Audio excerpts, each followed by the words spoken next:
Alright guys, so today we got to talk about a bombshell drop from, you guessed it, PV Project Veritas that has exposed Twitter once again. And this is the second time they've done this in the past few months, because initially they dropped the bombshell on us when they revealed the audio recording of the Twitter all hands meeting, in which you had a bunch of Twitter employees melting down over the fact that Elon Musk is buying the company. Okay, executives weren't necessarily happy about that.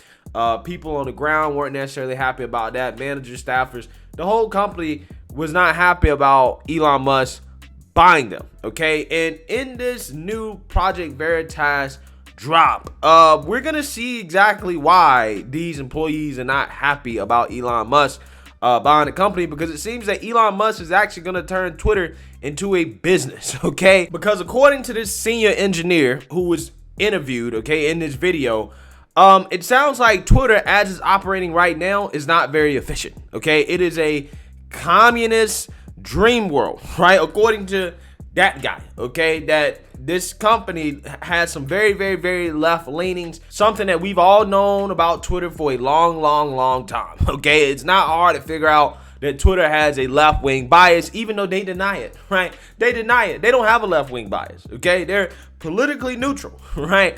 However, again, this video confirms that that is in fact false. So we're gonna get into that, but before I get into that, I just want to let you guys know, if you like my channel and you want to support my channel, you can do so using the links in the description below. You can support the Patreon, you support the PayPal, you support the merch. There are multiple ways to support the channel if you would like to do so, and I appreciate each and every last one of you who have supported my channel thus far. It means everything to me.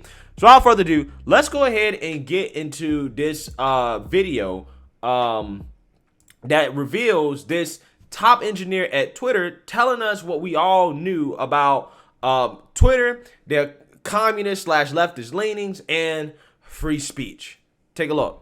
Twitter does not believe in free speech. What do you mean? Believe in free speech. Capitalists, if we weren't really operating in a capitalist mode, we were very socialist, like we're all like communist.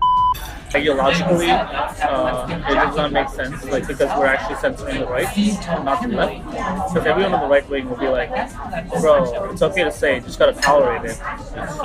The left will be like, no, I'm not gonna tolerate it.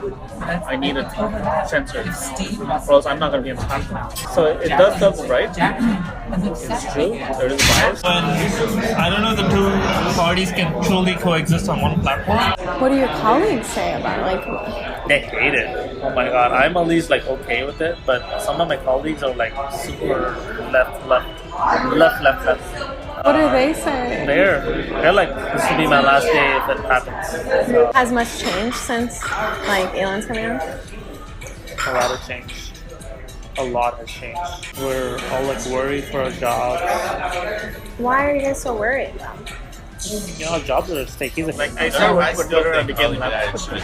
I think it's just like the environment, like you're there, and you become like calm. we did all we could to like revolt against it. A lot of employees revolted against it, but at the end of the day, board of directors had the say, and then they acted on their best interests because they didn't want to get sued. I basically went and worked like 4 hours a week last quarter. That's just how it works in our company. Yeah. How would you describe communism besides Twitter? Essentially, like everyone gets to do whatever they want.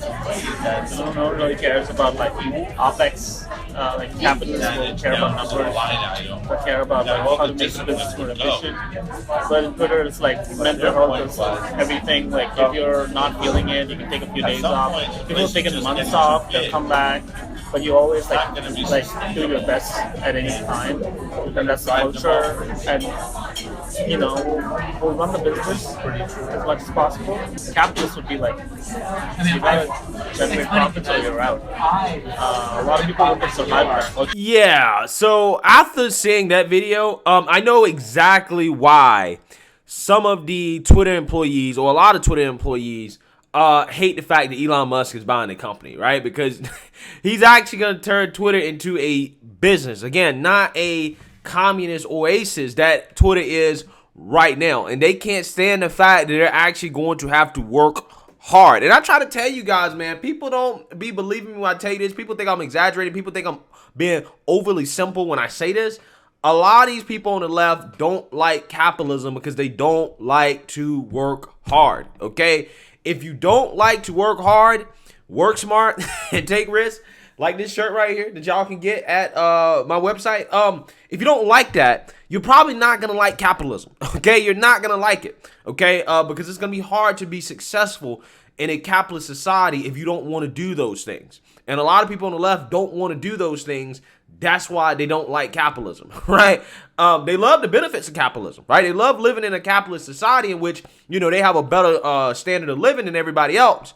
But they hate the ideology as a whole because they can't necessarily get to the top of the totem pole because they don't have the traits necessary to do so, right? But they love the benefits. So with that being said, I want to read here about, you know, what we just heard in that conversation and break it down a little bit more. On Monday evening, Project Veritas released a new round of undercover footage highlighting the workplace culture of Twitter staff being antithetical to the mindset incoming owner Elon Musk has for the company's future.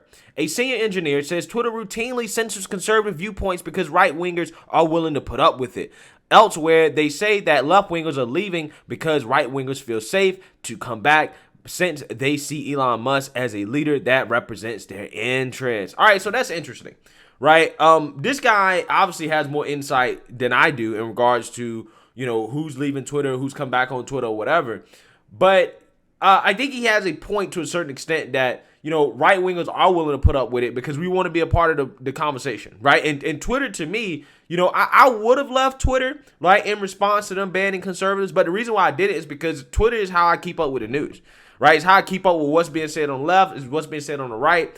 I don't tweet that much. I started actually tweeting more since all of this stuff has happened, okay, because I feel more comfortable tweeting. But I use Twitter basically for work, right? And just keeping up with what's going on, okay? Not necessarily because I'm really doing a lot of tweeting, but there have been a lot of right wingers that are left. But at the same time, there's still a lot of prominent right wingers that's still on the platform. You know, that I guess you can say, hey, you know what? We're not censoring everybody. Ben Shapiro's still up there. But, you know, people like Nick Fuentes or some of the more, you know, out there people are not on the platform anymore. Okay. Now, when it comes to the left, I don't necessarily believe that the left is going to leave. Okay. Just because Elon Musk is going to take over the company. I think they're going to do a whole lot of crying and whining. And they're ultimately going to stay on the platform. It's the same thing that they said when Donald Trump got elected president. That they was moving to Canada, that they moving to Europe. But lo and behold, they stayed in America because, like I tell you guys, they actually like America, right? They love the benefits of being America. But they love also hating on America for virtue signaling points. And I think that's kind of what's going to happen with Twitter, is that they're going to talk a whole bunch of junk about Elon Musk owning the company, but they're not going to leave because that's the platform that everybody's on, right? That's the best place to be right now. Okay, it's the same reason why people on the right didn't leave, because it's the best place to be. Senior engineer Saru Murugansan admitted to an undercover Veritas operative that the company culture at Twitter is extremely far left. He explains that the company's overall environment shifts people's leanings leftward simply by people being there. Quote, like I started working at Twitter and became left. I think it's just like the environment, like you're there and you become like this commie, right? So the language that this Indian guy is using is so funny to me because I have quite a bit of Indian friends and they're all like right? Like they're all like Republicans, right? Because they're all about their money, right? They're all about their money. So it's like hearing this guy say this, like I can definitely imagine that at his heart, he's probably a right-leaning guy and he probably hates the fact that he works at Twitter. And the fact that it is affecting him politically, because again, a lot of these, you know, Indian dudes, they're not really down with the socialism, communism stuff. They're just not really down with it. That's why they left their own country, right? Because America has better opportunities.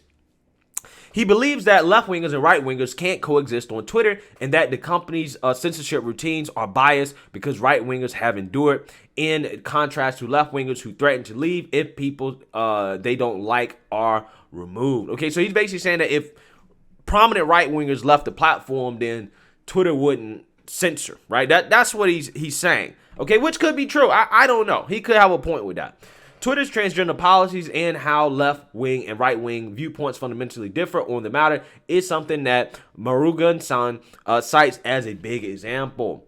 Quote, ideologically, it does not make sense, like, because we're actually censoring the right and not the left. So everyone on the right will be like, bro, it's okay to stay, just got to tolerate it. The left will be like, no, I'm not going to tolerate it. I need it censored or else I'm not going to be on the platform. Then again, a lot of people on the right say the same thing and they have left. Okay.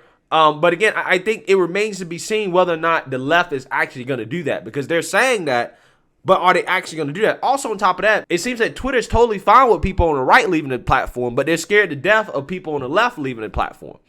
And I'm like, okay, if you're not scared of people on the right leaving the platform, why would you be afraid of people on the left leaving the platform? You need both on the same platform for the platform to be successful. Quote, so it does that on the right. It's true, there's bias. It is what it is today, says the current Twitter employee.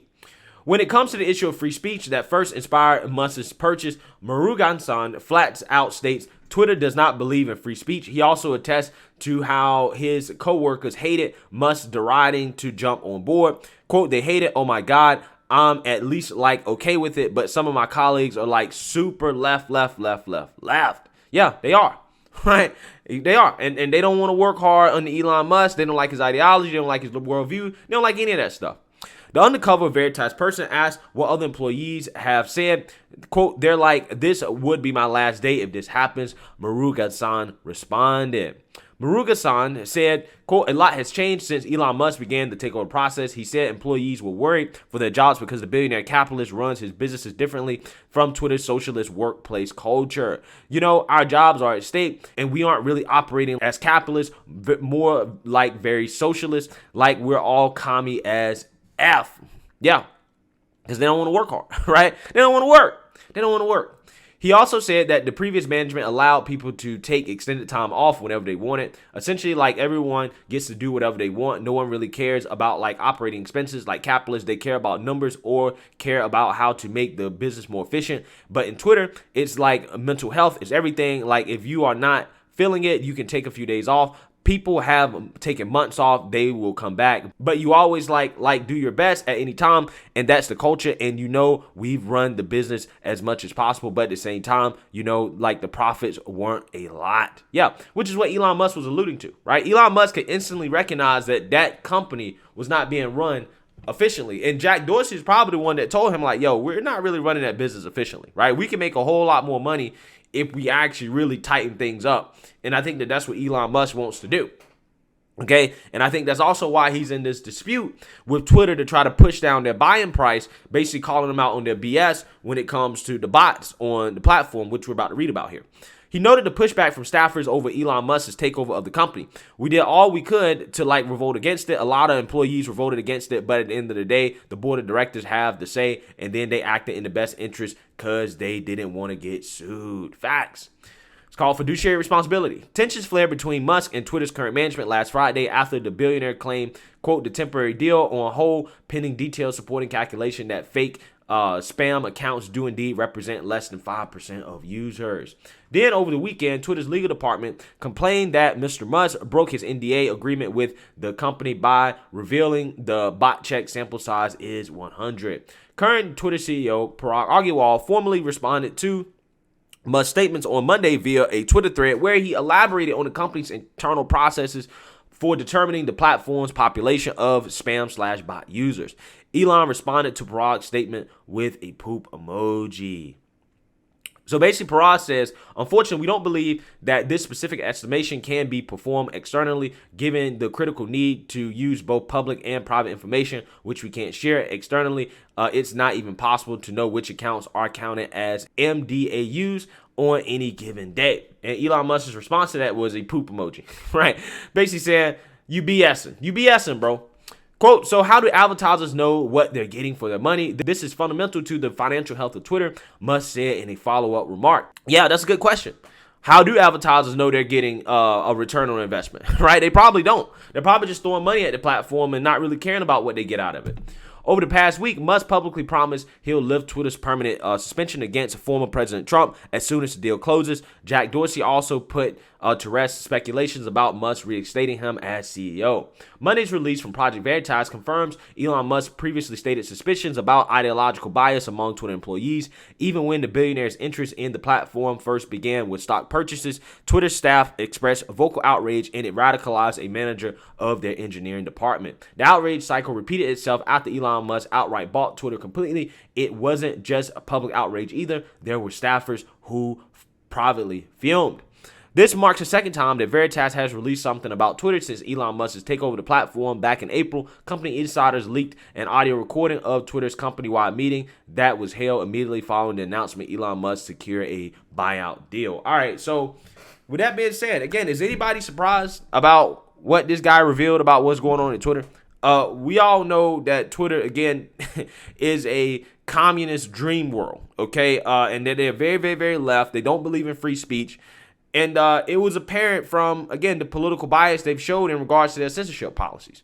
And apparently the workplace culture there is so socialist and relaxed that a lot of people, again, are scared to death that they're going to lose their way of life, right? Their way of being able to work once Elon Musk takes over the company. They're actually going to have to work 40 hours a week, probably more than that. They probably got to put 50, 60, 70 hours a week in, and they ain't going to like that. They're not really going to like that much, right? Because the guy's going to come in, he's going to cut the fat and turn this into an actual real business that does not censor people based off political biases. So, again, that's something that a lot of these employees can't stand, and they'll leave the company, and that's a good thing. That's a good thing because the way this company is being run right now, it doesn't seem like it is very efficient, and it doesn't seem like it's in the best interest of the public in the world when it comes to how things are going. So with that being said, let me know what you guys think. Make sure you like, comment, and subscribe. Most importantly, share a Black conservative perspective. Peace.